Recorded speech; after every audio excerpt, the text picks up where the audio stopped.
It is said that humor and irony belong to rhetorical arts.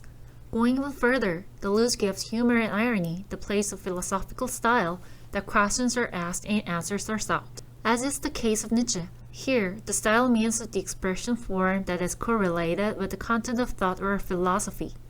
In other words, it is not just an art, but an expression form that leads the content itself or determines it conversely. Like a simple contrast, irony is the art that one goes upward by asking or asking back to a certain answer, whereas humor is the art that casts a question, going downward by answering or following. It is irony that traditionally held an important position in philosophy. As the word Socratic irony shows, it is close to the style of mainstream philosophy that begins with the name Socrates. Humor, on the other hand, had only a very peripheral position like comic art, word and deed or joke. Deleuze gives humor an independent status against irony, which has a long tradition. In addition, he places a higher value on the positive method of humor, in contrast with the negative method of irony, which takes the form of counter-question. But saying this way would be an oversimplification. Especially, the status of irony or his evaluation changes in short period. First of all, irony is an art of questioning that asks about the reason or the ground of what the opponent says. This was often used in Socrates' dialectics. For example, when Socrates asks, "What is justice?" his opponent answers by taking examples of just people or cases. Then Socrates asks again, "What I ask is not about those cases, but about the ground or the principle that you can say they are just. What makes you say they are just?" He asks these kinds of questions about all the central concepts such as virtue and beauty to eventually make the opponent say, "I don't know." He, in this way, pushes the imperative know thyself, that is, know your ignorance, to the opponent. And he tells the opponent driven out to ignorance what justice and virtue are. Like this, irony is an art of accession that enables going up to a higher level thesis, ground or principle through questioning. It is an art that facilitates presenting one's principle and having it accepted. When asking this kind of question, he says like this, "I'm asking because I don't know well. You wise me and will tell me." As you know, he's asking in the guise of ignorance, though he's not ignorant, and thereby reveals the ignorance of those who thought they knew something somewhat. Using the method of feigned ignorance, he corners the opponent in argument and reveals his ignorance, amplifying it at a maximum. It is again an art of accession in the sense that one makes himself high and his opponent low, on the contrary to what he says by mouth. So, the word Socratic irony implies ridicule, satire, and rebuke. Therefore, the driving power of irony is the force of negativity that neutralizes the opponent. Deleuze believes that Descartes and Kant's methods of adopting and questioning also belong to this concept of irony. Descartes took questions about the sensuous, the learned, and all conventional views. By this method of doubt, he tries to reach a firm ground that can no longer be doubted. Through the doubt about the judgment of the individual I, he tries to find out the highest principle that supports all the judgment. In the situation where the possibility of truth seems to disappear because of Hume's skepticism, Kant asks, "What can I know? What ought I to do? What can I hope for?" By questioning about this ability, he also finds a priori form that is not swayed by doubtful experiences, that is, the form which enables the truth. Not only they, but also the philosophers who try to seek the truth, the immovable, the highest principles and grounds, all think through these doubts and questions. These are all philosophies of irony. As opposed to irony that one goes up to a higher place, casting questions, and write down the answer there, humor is an art that one draws orders and rules by faithfully following down as told. Kafka's novel, The Judgment, illustrates this well. In this novel, the father, who was giving a long talk to his son Georg, finally sentences his son to die by drowning. Georg then runs out of the house according to the judgment and throws himself into the river from the bridge. "Still I love my parents," he murmured. He obeys the order extremely faithfully. Dismayingly enough, the novel ends here, which sets the reader wondering. What if someone really goes out and dies after he's told to go out and die? Wouldn't that death caused by the extreme faithfulness to the order embarrass the person who said so? Wouldn't it haul the order itself into the death? Irony and humor are two conflicting ways of causing laughter. Irony, the method of accession, causes laughter by lowering the opponent to the position of a fool. Socrates also uses this method. Contrary to this, humor, the method of dissension, causes laughter by lowering its own self to the position of a fool. The laughter of irony is the negative laughter that the one in a noble position criticizes and ridicules the other in a lower position. The laughter of humor is warm and comfortable laughter that one goes down lower than the person in a lower position and affirms the world that is not noble. The Chinese Zen monk Danxia provides a wonderful example of this humor. One winter day, he was staying at a very poor temple. The weather was unbearably cold, but there was no firewood to burn to heat. This monk strolled into the Buddha hall to take one of the 3 wooden Buddha statues and chopped it with an axe to make a fire. The strict monk of this temple is startled to hear this, and runs to him and screams, "No! How dare you burn the Buddha statue?" To get relics. What relics?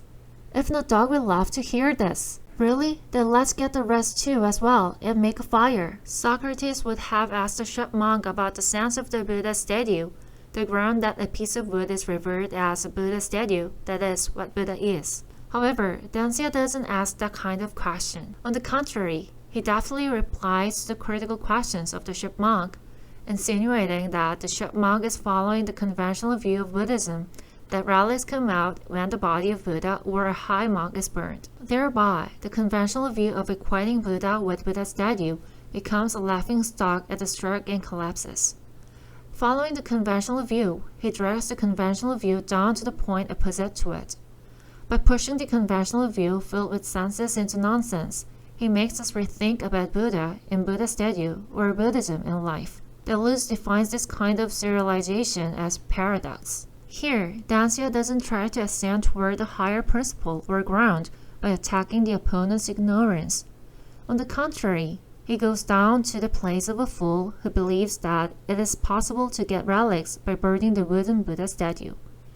By making a fool of himself as such, he causes a criticism upon himself. He doesn't even ask back about the criticism. He just suggests again to follow the conventional view, saying, "If relics don't come out, let's use the rest of the wooden Buddha statues for firewood because it's unbearably cold." When using irony, one feigns ignorance and lowers himself to artfully ask back about what the opponent says. But in fact, it is an attack method that one ridicules, refutes, and attacks the opponent who believes he's smart. On the contrary, when it comes to humor, one accepts even the opponent's criticism as it is.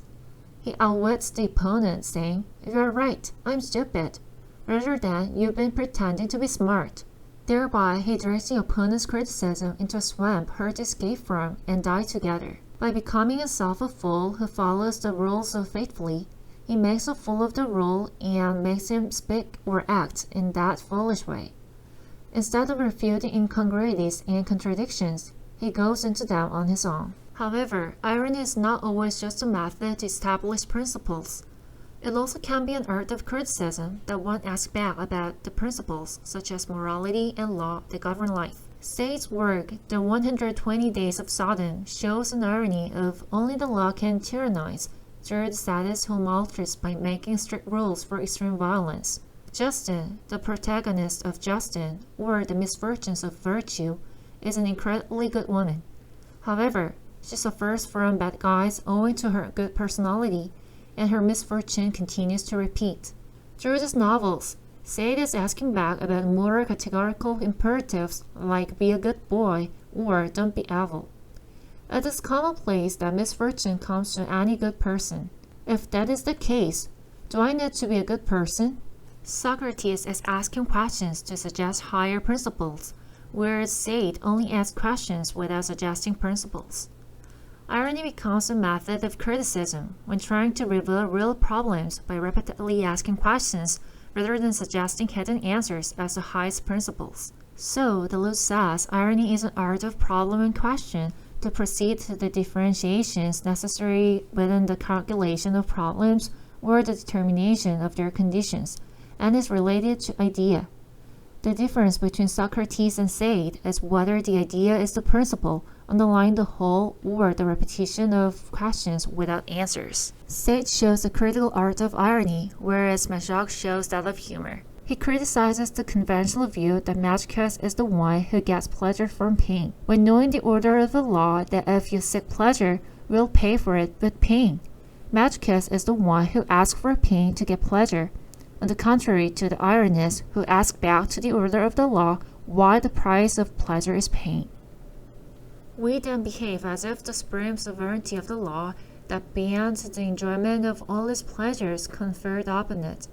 Thereby, the very law which forbids the satisfaction of a desire under threat of subsequent punishment is converted into one which demands the punishment first, to one that the satisfaction of the desire should necessarily follow upon the punishment. Socrates' irony is an art of ascension that one goes up to the episteme, the principle-based knowledge, through the questions about the doxa to conventional views, whereas humor is an art of descension that one pushes the doxa down to paradox, nonsense, by excessively following the rules. What matters to irony is the question, whereas what is important to humor is the intensity that is obtained by using methods such as excessiveness or exaggeration. That's because without the intensity that pushes it into embarrassment, the obedience to the rule can't be humor. Therefore, the Luz says irony is the art of question and problem ascending toward the idea, whereas humor is the art of aesthetic that descends toward the individual. Thereby, irony, along with humor, becomes one of the methods of criticism and is linked to the concept of idea and intensity, the core concept of the philosophy of difference.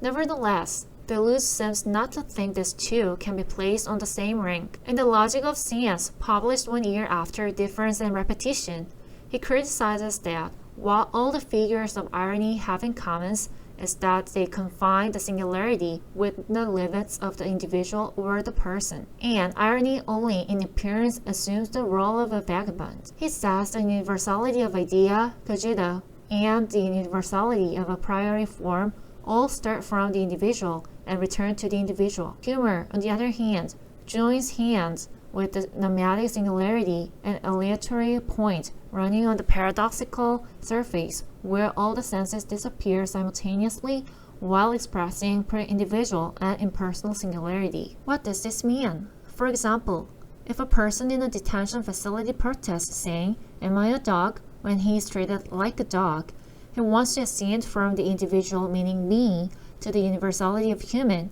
and requests the individual I to be treated like a human. He criticizes it in a method of irony. Thereby, he wants to return to a proper individual life, human treatment. On the other hand, there's another way of protesting that he yells, behaves as if he doesn't know the rule at all, and defecates just anywhere like a dog, saying, "Yes, I'm a dog." By descending to the place of an individual dog, he reveals the singularity of the field he belongs to, amplifying per-individual singularity and impersonality expressed with the word dog. Through the paradox that goes against the conventional view of dog or human being, the wave of nonsense becomes flooded. By bringing in aleatory points near the singularity, he seeks to open up a possible zone of new life different from that of a dog or a human. Therefore, we can say irony and humor are also different ways of life, different ways of politics. Aristotle distinguished between logos and wine and said that only humans had logos. It is possible to say that trying to argue his own protest is also human speech against the attempt to drive out the noise of protest into voice is the politics of irony, whereas trying to drag his own protest down into animal's voice and to become an animal is the politics of humor to invent a new relationship between logos and wine.